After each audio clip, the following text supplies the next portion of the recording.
got a really rare, great opportunity. Schoolboy with See Houston News publication. We have a very rare opportunity to do a interview with a former NASA research scientist, Dr. Walter P. Pendleton, pioneered the James Webb Telescope to replace the Hubble telescope. He and his wife, and we're going to talk about his journey from the Shine chair to where you arrived at, sir? The Pentagon, from the shoe shine stand to the Pentagon. Okay, so this is we're here live at Daddy's Chicken Shack. We just had that hot chicken in Nashville, triple hot, really great. We just had the food there, and we're just over the whole experience and bringing more awareness to this whole space thing that we're all a part of, and it's more relevant now than ever with everything that's trending in the news. And it's just a relationship that I've had with him over a year now, and finally getting to it, and it's just a good time to do everything. So I can't really see your necklace, your accolades on that. Presidential Lifetime Achievement Award. Your Lifetime Achievement Award. Let's talk more about that, your Lifetime Achievement Award. Well, my wife and I received the Presidential Lifetime Achievement Award for pioneering the replacement of the Hubble telescope in Greenbelt, Maryland. My wife is a scientist. We're both out of Prairie View A&M University, where my wife got her bachelor's degree and 2 degrees. She got one in biology. She got one in mechanical engineering. She did so well until Rice University offered her a scholarship. We came to Houston. She used that scholarship. That scholarship began. She graduated with honors from Rice University and went on to Texas A&M, where she received a PhD. But to back up just a little note that I want to make clear of this statement, that my great-grandfather, G.W. White, Hempstead House Legislature, after the Civil War, legislated Texas A&M and Prairie View A&M University into its existence. On that note by itself, my wife and I was able to be chosen out of 7.7 billion people on this earth. My wife and I was chosen to replace the Hubble telescope by the Daddy Bush administration with the collaboration of the Queen of England. Well, at first, my wife and I, being from Hempstead, Texas, the watermelon capital of the world that they say, we had bought a new truck, and that summer we was just going to get on the highway and just sell watermelons for the summer. And we turned the job down from NASA at first. After turning the job down, NASA called back and wanted to know what could they do to convince us to come, because they had put the horse before the cart, and they should have fixed this before they even got the president to write off on it. In doing so, NASA called back to talk to my wife, Dr. Alice Pendleton, and I have her Texas A&M PhD ring around my neck now, along with the Presidential Lifetime Achievement Award that we received for replacing the Hubble telescope. Well, NASA called back in about 15, 20 minutes later, and they conveyed to us that they made a mistake and they apologized for it. And what could they do to convince us to take the job in replacing the Hubble telescope? Because Texas A&M had conveyed to them that there was no one else out of the Texas A&M system who could do this with their approval. So when they did call back, and they asked my wife, Dr. Pendleton, what can we do to convince you to come? Because we can't go back and tell the Bush administration that we dropped the ball and you turned the job down. What can we do? And so my wife told them, she said, well, my husband is my health care provider, caretaker provider. And he sets up all of my equipment, even when I was at Texas A&M. And if I come, he would have to come. They said, well, how much do we have to pay him? She said, well, the same thing you pay me. They said, well, your plane tickets are at the airport. That's how we got a chance to pioneer the replacement of the Hubble telescope. But the unique story behind that is that I had a shoe shine stand set up in Bryan, Texas, over at Texas A&M, in the bank, wash shine shoes just to do little odds and ends and do things while she was in class. But nevertheless, I'm there in the shoe shine stand waiting for my wife after I set up her equipment, and I did very well there. But unbeknowing that we were petitioned to do this, it gave us quite honor. In this honor, we accepted the job because we felt like we were citizens of the United States and they needed us at this particular time, and this was a way for us to pay it forward. It was interesting, but it was sort of devastating too, because in science, there's a lot of discrimination. And I don't think they thought we were Caucasians. And we met with a lot of discrimination, housing discrimination, ADA discrimination, and we almost rejected the whole plan after we got there. But we knew we had too far to go to turn around, so we considered it. So NASA relented and they tried to help us out a little bit, but it was a struggle for her with her handicap. And if I had not been with her, she wouldn't have made it. But when we got there, my wife was not familiar with the new technology that they had, the new machine, which is called a SOT, the acronym is SOT, S-O-T, Spiral Orbiter Triometer. Well, when we got there, there was no one to assist us, no one. I think they were more perplexed because they didn't know we were African American. Once they found that out, then we were kind of like on our own. And I told my wife, I said, Alice, I said, baby, you've been able to manipulate, do whatever education in all your life. I said, what we're going to do, you take this machine and take the instructions and read it. I'm going to go across the street, have some coffee, and I believe that you have the ability to read this manual and come back and set it up. I'm going to give you 5 days to do that. 2 days later, my wife told me, she said, well, honey, I'm ready. I said, oh. She said, yeah, I've got the instructions and I've got everything down, and I need the machine set up. I partially set it up, but I need you to come in and do the final touches on it. Okay. Lo and behold, can you believe that my wife went in, figured out how this complex machine worked, and put it together? Then the crazy thing about this that I will never ever forget, my wife told me one thing. She said, honey, I want you to always remember this. Mathematics is an exact science. She said it is one of the only sciences that is exact. And she said, what I'm going to do, I'm going to manipulate this machine. It's going to give us, it's going to coordinate the basic analysis. It's going to reduce everything in its proper order. She said, but numerically, she said the numbers are the same, and said, I want you to sit here and I'm going to give you the figures, and I want you to write these figures down, and we're going to do this in the old school way. Well, I'm perplexed.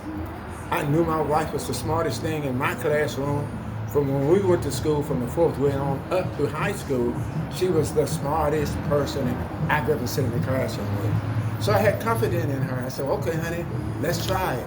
But if I fail, she said, you won't fail. She says, it's exact science. Can you believe that I sit there with a pencil and paper and calculated the actual figures that the Hubble telescope, or the new telescope would do, which is the James Webb telescope, and it brought it out to the exact number. What's so incredible about this machine, the Hubble telescope had lost its warranty. It was time for it to pull down because the warranty was off, but it was just as good as when they first put it up. But the United States government knew they had to beat Russia and China in putting up one, and it had to be updated. We went in and we turned the magnetic eye back so far on the Hubble telescope that it took us back into the beginning of time. It's like a microscope. You've been in chemistry classes and you put something about a telescope and it brings it up to you in close fraction. We rolled back the eye on that Hubble telescope, and it took us all the way back to the beginning of time, where God said, "Let there be light." Here we see where protons, neutrons, and electrons is bursting into new air, and we're just befuddled to see how it can transmit that type of closeness with the eye of a telescope. And the Hubble telescope is really better than that which I just described. And I know that the James Webb, which we replaced the Hubble, is much better. There are worlds, there are different, there's solar systems. This world has more solar systems than you can even imagine. A lot of people are wondering if there's life on other planets. I would say yes, there is. Well, the Bible says, "Be careful how you entertain man, because you may be entertaining an angel." That's awesome. So we've come to the conclusion that there is life outside of this nation, and there are other worlds. We are not the only world. Sits here in this specific position and is so calibrated into oxygen and nitrogen, where we can live on it as living specimens.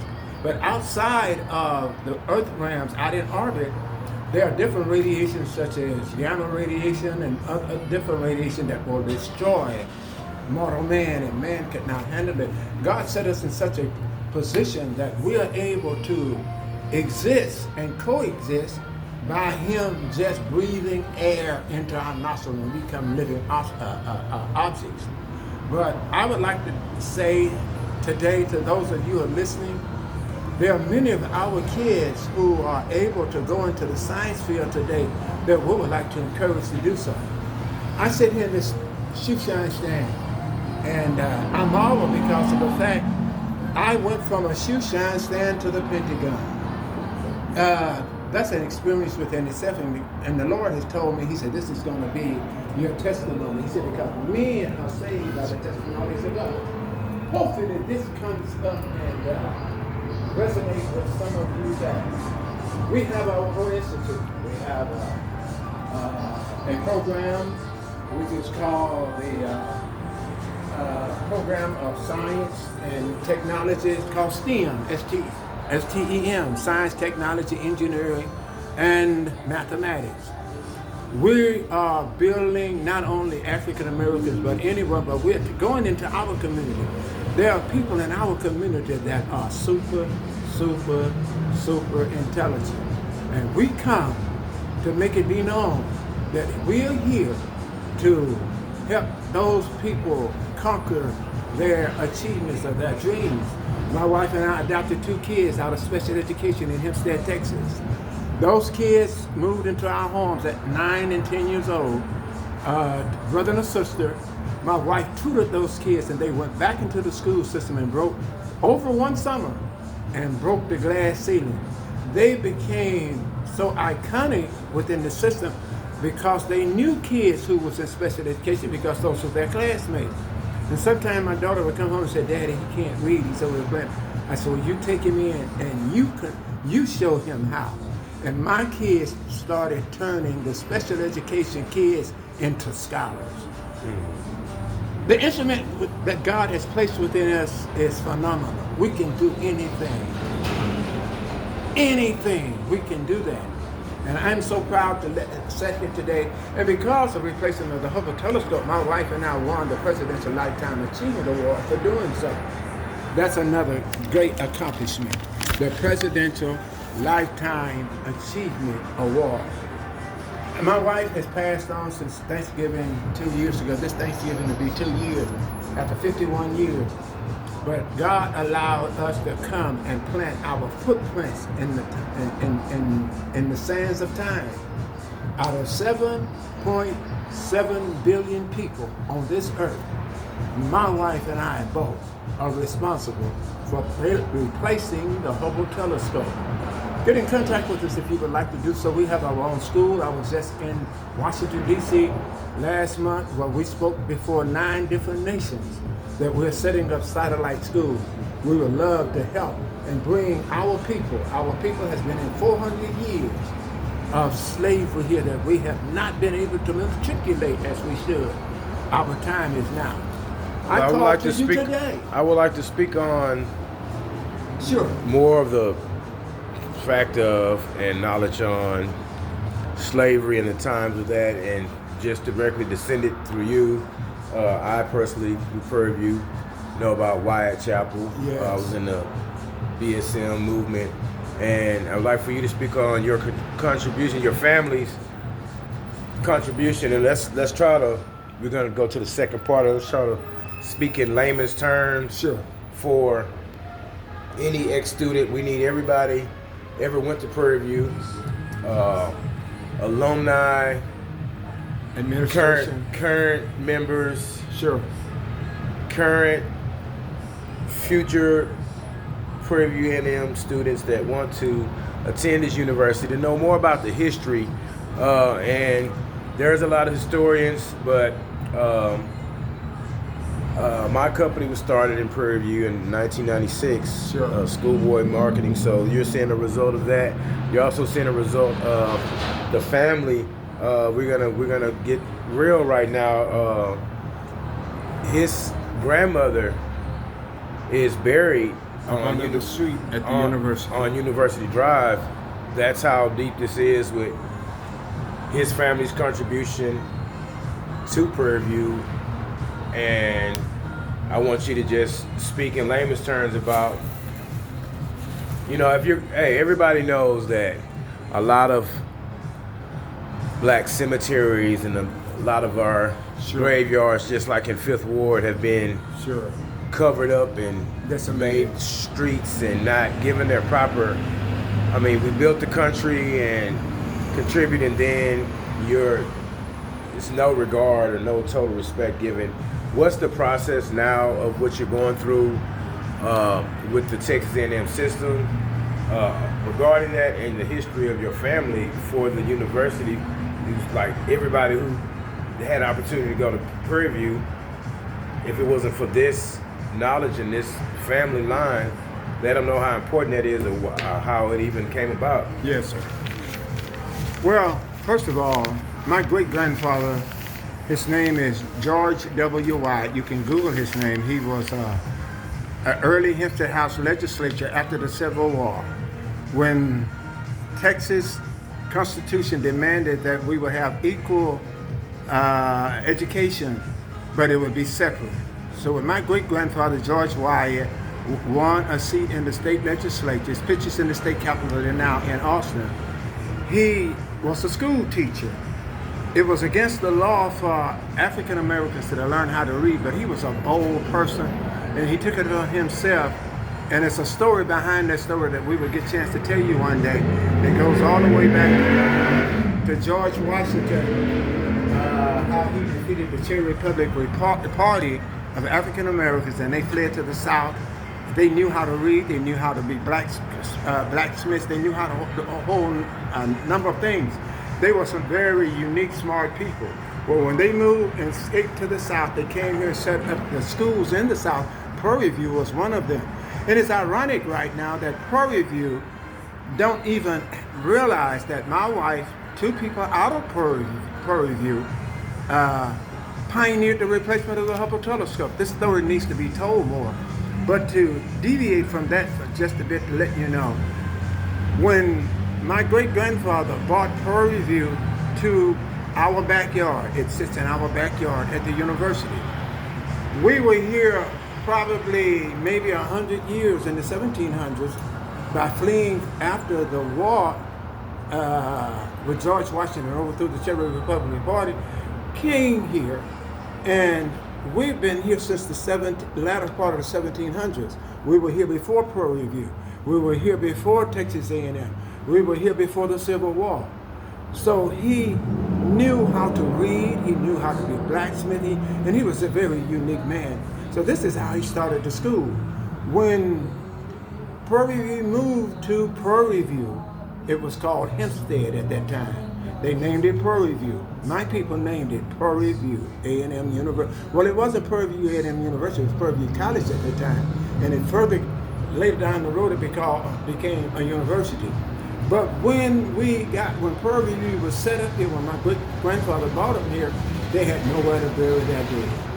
So our family cemetery is at Prairie View, and they made a deal with my grandfather so they have somewhere to bury their dead. Mistakenly, they went through our cemetery. There's a road over my grandmother right now as we speak. The chancellor of the Texas A&M system has asked the Purview president, the newly president of Purview University, to fix this thing. And right now we're dealing with trying to get my grandmother, and not only my grandmother, but there are about 20 people up under the road. There are over 2,200 graves in the slave cemetery. And we're right now meeting with the system to try to rectify this. My dad told me when I was a kid, about 10 years old, he said, "Bubba," I said, "Yes, sir." He said, "My mother is up beneath this the street," and tears came from his eyes. And I've been perplexed ever since then. And I told this story to the Texas A&M, John Sharp, Chancellor, and he's working with us now, he and the president at Purview University, to resolve this. My wife came to Prairie View after graduating from Texas A&M and working at NASA and set up the NASA program at Prairie View. My wife and her students created a material called Regular that they use in the space uniforms today to fight off the radiation, to keep them from, the astronauts from collecting over radiation. Well, we have a history. We've done well, but Prairie View, don't even know that we made these accomplishments.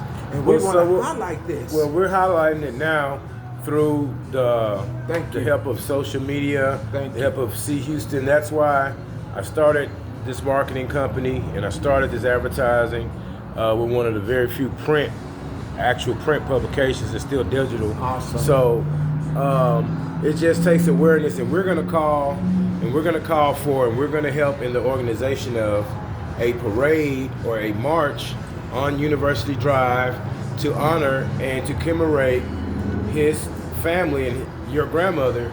And there's a lot of students that I am currently in touch with. John Whitmire, the mayor of Houston, just wrote us a proclamation for the Wise Chapel Cemetery and gave it to me about 2 months ago. There's a video to it. And not only did John Whitmire do that, Sylvester Turner, the mayor out of Houston, we have a proclamation of him honoring the Wise Chapel Cemetery. So you're on point with that. I'm glad, Brother Shaka, you've noticed that. And whatever you can do to highlight this, we need to bring our people back into history. Well, we're going to make sure that this gets out. We're going to try to get a movement behind this. First of all, for the contributions that your family and you have personally made for Prairie View and A&M, it needs to be recognized more. Yes, sir. They don't even know who I'm interviewing, and they do, they know, but let them know how long you've been a DJ. Everybody listen, everybody who's been listening to KP, we've had one of the best gospel radio stations back in the 90s when I was going there. How long? Tell them who you are. Well, I am the radio announcer of KPVU 91.3. I am the Reverend Dr. Walter Nathaniel P. Pendleton Unknown caller. of Prairie View A&M University, where we set forth and we won the national award for the DJ of the year. And we've done well in that, and we hope that you will continue to partner with us. I met in the, right here a few years back, the Astrodome had over 80 or 90,000 people where I received that award for the Purview A&M University. What year did you start DJing the KPVU? Because everybody enjoys the gospel station. And what's the motive of, did they only play gospel at KPVU radio station? Did y'all only have a Sunday radio station show, or how did that operate with the KPVU station? No, we were multifaceted. They had sports, they had jazz, they had R&B, they had even a little country, and gospel was missing. And so Dr. Laurie Gray, who's a judge here in Houston, called one day and asked me, because she just felt that I had the turpitude and the voice for a radio announcer. I didn't really want to do it. And she called my wife and she asked my wife, would she help her get me out there? Well, I was doing other things. Never ever thought about going into radio. And my wife, she said, honey, go out there and talk to Laurie. She keeps calling and she wants, just tell her something. So I go out to Pearl Review, get with Dr. Gray. God bless her. Dr. Gray, I hope you see this promotion. But she's here in Houston. She's a judge now. She got me and she tricked me into going into the studio with a student. The student had a class in the next half an hour and left me there all by myself. And the Holy Spirit showed me how to manipulate the radio to come into it. And I began to do it, and the next thing you know, less than a year later, I win the nation's #1 gospel DJ award at KPVU 91.3. What year was this that you started DJing? I started there in 1988, all the way up until 2002. Man, so anybody listen to the waves, and like we used to jam the gospel. Y'all had the contemporary gospel on lock. I mean, y'all was on the John P. Key when they didn't even know John P. Key with Jesus is real. Yes. And when we was exactly. So Prairie View is always known for having a gospel station, but a more contemporary, more upbeat, more lively, more. And thanks to you. Yes, me and Dr. Ife Akora, who's also a Prairie View A&M University graduate, we partnered together. It was quite a few of us that we partnered together, but I was fortunate enough with the hand of God to become the #1 gospel DJ in the nation. And I didn't think that much of it. You know, God takes the least to confound the wise. If you reduce yourself to your least common denominator, like a shoe shine stand, God can take you from a shoe shine stand to the Pentagon if you release yourself. And Brother Shaka, I'm learning how to release myself and reduce myself to the least common denominator. And God will take us to places that we can't think of. Can you just imagine that my wife and I pioneered the replacement of the Hubble telescope out of Prairie View A&M University through the Texas A&M system? That's a God's thing all by itself. Well, it was a pleasure and an honor to speak with you. This is the first of several interviews we're gonna have, but this just touching the surface. Yes, I want to talk to you. I'm gonna talk to you more about aliens. I'm gonna talk to you about the understanding of looking back in time. Yes. We're gonna talk to you about the pioneer in the early days of A&M system. What's the difference between Prairie View A&M, Texas A&M? We got a lot to talk about, but we're going to get the viewers up. We're going to get this channel up. We're going to get the awareness up so that the topics that you're talking about don't fall on the deaf ear, and they're too important.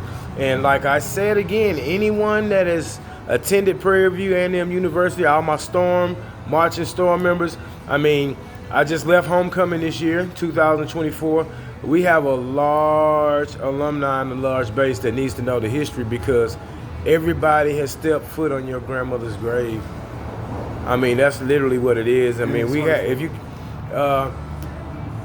it's hurtful, but another way now.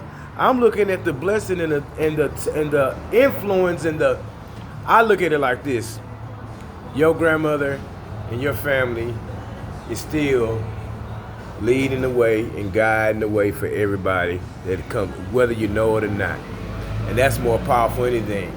And now we're going to get the recognition for it. But she's been guiding us, and she's been helping us, because I used to stay on Elko Street. Yes. And when I leave Elko Street, go down University, I had to come see your grandmother every day. Well, she's in the cemetery now. The cemetery sits right behind the university. It's the back side of the university. We all know, there's needs to be a lot more. We'll talk about it. Yes. We all know about those Halloween trips to the graveyard and stuff we did back in the 90s and stuff. That's my cemetery. Right, that's the family cemetery that we are kind of playing at, but it's a real history and needs to be more respect and more honor Thank you. given to it. Thank you. And inadvertently, I guess when we was back there having those parties or Yes, sir. going through it, we were still honoring and acknowledging your family, but it just needs to be brought to light. And we thanks to the internet, thanks to the contribution of scientists like yourselves that make it possible by having satellites and imagery and all these different things, like the camera I'm using, filming with a Yes, sir. phone Yes, sir. that's gonna go all across the world. Yes, sir. It's gonna be Through my Hubble telescope, and through my James Webb telescope. this is incredible. So I'm really honored. It's a pleasure to meet you. We've been knowing each other a while, but I'm honored. This is the first person interview. And thank you guys for checking us out. Again, See Houston publication. Follow us, check us out. Started in Prairie View A&M University. It's an actual print publication. And Awesome. we're out. Thank you.